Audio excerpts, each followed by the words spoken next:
이 검찰이 패스트트랙 수사를 마무리하고 들으신 것처럼 37명을 재판에 넘겼는데요. 당대표와 국회의원이 29명, 그리고 보좌진과 당직자가 8명입니다. 자, 먼저 한국당 회의 방해, 그리고 감금, 폭행 등으로 고발이 됐죠. 황교안 대표와 나경원 전 원내대표, 그리고 강효상, 민경욱, 이은재, 정가뷴 등 국회의원 14명을 불구속 기소했습니다. 자, 황 대표와 나 전 원내대표는 한국당 의원 등과 공모를 해서 의원과 사무실, 정개특위와 사개특위 회의장을 점거하고 민주당 의원의 법안 접수 업무와 회의 개최를 방해한 혐의가 인정이 된다라고 판단했습니다. 자, 그리고 물리력 행사 정도가 크지 않은 곽상도, 박성중, 장제원 등 10명의 국회의원에 대해서는 약식 명령을 청구했습니다.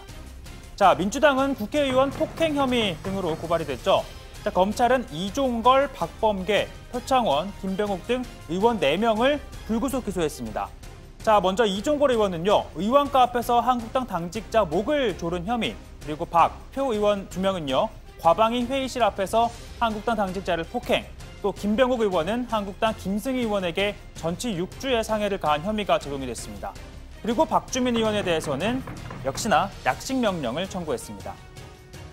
자, 검찰은 문희상 국회의장이 고발당한 사건은 모두 무혐의로 판단을 했는데요.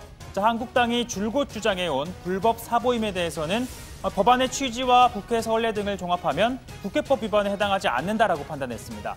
자, 그리고 또 하나는 이 혐의였습니다. 일정은 이게 더 중요하죠. 아니, 이미자 아니, 본인 됐습니까? 아니, 그래, 하실 말씀 다 하셔도 이제 주장이 됐으니까 답변을 드릴 거예요. 이제 주장이 됐으니까 답변을 드릴 거예요. 정말 결혼도 포기하면서 오늘 이것까지 온, 어떻게 보면 올드 믿습니다. 못난 이미자 의원 같은 사람은 그렇게 모멸감을 주고 그렇게 조롱하고. 네, 이 사건으로 강제추행 그리고 모욕 혐의로 고소를 당했죠. 검찰은 혐의가 없다고 판단을 했습니다. 이 수십 명의 국회의원 그리고 기자들에게 둘러싸여 실시간으로 생중계되는 장소에서 후배 국회의원을 성추행하려는 의도였다고 보기 어렵다는 겁니다. 패스트트랙 지정 과정에서 각종 고소고발전이 이어졌고요. 그러는 동안에 이제 그 패스트트랙 법안으로 상정됐던 공수처법, 또 선거법은 국회를 통과했습니다. 저희가 속보로 많이 다뤘던 내용이고요. 그리고 관련 수사가 오늘 8개월여 만에 마무리가 됐잖아요. 그러니까 아까 이제 최 반장도 얘기했지만은 모두 37명이 기소가 됐는데 당별로 보자면은 한국당이 23명, 민주당이 5명이라는 거죠? 네, 그렇습니다. 우선 검찰은 이 자유한국당의 경우에는 의원 23명, 황교안 대표를 포함해서 총 24명을 불구속 기소했습니다. 황교안 대표와 나경원 전 원내대표 등이 한국당 의원들과 공모해서 패스트트랙 안건 상정을 방해하고 또 바른미래당 최이배 의원을 감금하는 등 혐의가 인정된다고 판단했습니다. 같은 혐의로 강효상, 김정재, 이은재, 정양석 의원 등도 불구속으로 재판에 넘겨졌습니다. 다만 곽상도, 비례대표 김성태 의원, 또 김태흠, 장제원 의원 등 10명은 앞선 경우보다 정도가 약하다면서 약식 기소했습니다. 약식 기소는 정식 재판이 열리는 기소와 달리 벌금형에 처해달라는 약식 명령입니다. 네, 민주당의 경우에는 한국당 의원과 당직자를 폭행한 혐의가 인정됐습니다. 이종걸, 박범계, 표창원 의원 등 4명을 불구속 기소하고 박주민 의원을 약식 기소했습니다. 다만 검찰은 이 패스트트랙 당시 불거진 불법 사보임 논란과 관련해서는 혐의가 없다고 판단했는데요. 한국당은 김관영 당시 바른미래당 원내대표가 오신환, 권은희 의원을 사개특위에서 사임시킨 것을 두고 회기 중 사보임 금지라는 국회법을 위반했다면서 문희상 국회의장을 고발했었습니다.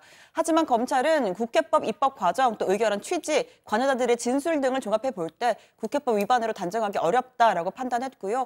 아울러서 문 의장이 한국당 이미자 의원의 얼굴을 양손으로 만진 행위도 성추행 의도가 있다고 보기 어렵다면서 강제추행, 모욕 혐의 인정하지 않았습니다. 수십 명의 국회의원과 기자들에 둘러싸여 실시간으로 생중계되고 있는 장소에서 약 20여 분에 걸친 사보임 여부에 대한 격렬한 논쟁 중에 후배 국회의원을 성추행하려는 의도였다고 보기 어려워 혐의 없음 처분하였습니다. 네, 물론 이제 구속영장을 청구한다거나 그런 건 아니지만요. 어쨌든 현역 의원들이 무더기로 기소가 됐잖아요, 양반장. 그러면 당장 이제 총선이 얼마 남지 않았는데 변수가 되는 거 아닙니까? 그런데 일단 뭐 여야 반응은 좀 지금 소개를 해드릴 텐데요. 네. 우선 한국당은 야당 탄압이다. 야당 탄압 그리고 야당 죽이기다 이렇게 반발하고 있습니다. 성일종 원내대변인은요. 여당 무죄, 야당 유죄. 선거를 앞둔 시점에 일의 선후를 따지지 않은 정치적 기소 아니냐.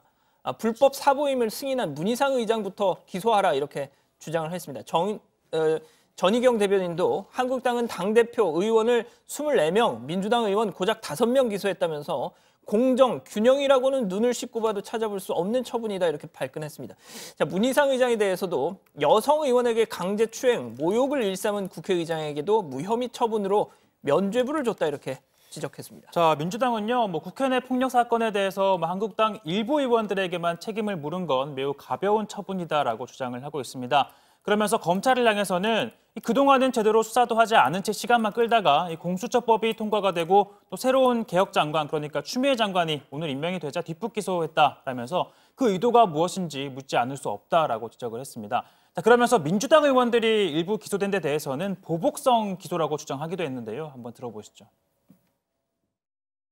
국회법을 지키기 위해 노력한 여당 의원까지 대거 기소한 것은 국회 선진화법 위반 폭력 사건의 본질을 흐리려는 의도로밖에 이해할 수 없습니다. 특히 4명 의원 대부분 법사위 출신인 점을 고려하면 명백한 보복성 기소라고 여겨지는데 이에 대한 해명이 있어야 할 것입니다. 이해할 수 없는 검찰의 비상식적인 행태에 분노감마저 느끼지 않을 수 없습니다. 비례와 균형을 기계적으로 적용했을 뿐 아니라 정치적으로 매우 편파적으로 판단한 검찰에 깊은 유감을 표합니다. 네, 총선의 변수가 되냐고 물어봤는데 아무도 답을 안 해주네요. 아무튼 형량에 따라 다르겠죠. 제가 아까 쭉 알아보니까요. 일단 당별로 패스트트랙 수사를 공천 기준에 포함시킨 곳은 없다는 것 같아요. 네, 그건 없다는 것 같고 이제 과연 최종 형량이 어떻게 되느냐에 따라서 아마 조금 변수가 되지 않을까 하는 생각이 그리고 드는데 당장 한국당 의원들 같은 경우에는 국회법 위반 혐의로 이제 기소가 된 거기 때문에 그렇죠. 아무래도 이제 단순 폭행 관련 혐의로 기소가 된 민주당 의원들과는 조금 더 선거 출마 여부에 있어서는 좀 차이가 있을 걸로 보입니다. 그러니까 차이가 어느 쪽으로 있다는 거죠. 일단 결과가 나와봐야 알겠는데요. 일단 네. 기소된 의원들을 어디까지 이제 공천에서 배제를 할 네. 것인지 그건 이제 네. 각 당에서 이제 공천 룰을 마련하는 과정에서 네. 좀 반영이 되는 계속 수준에 애매하게만 따라서 얘기하고 네, 있어요. 다를 걸로 내일 보입니다. 다시 좀 얘기 좀 해주고요. 네, 알겠습니다.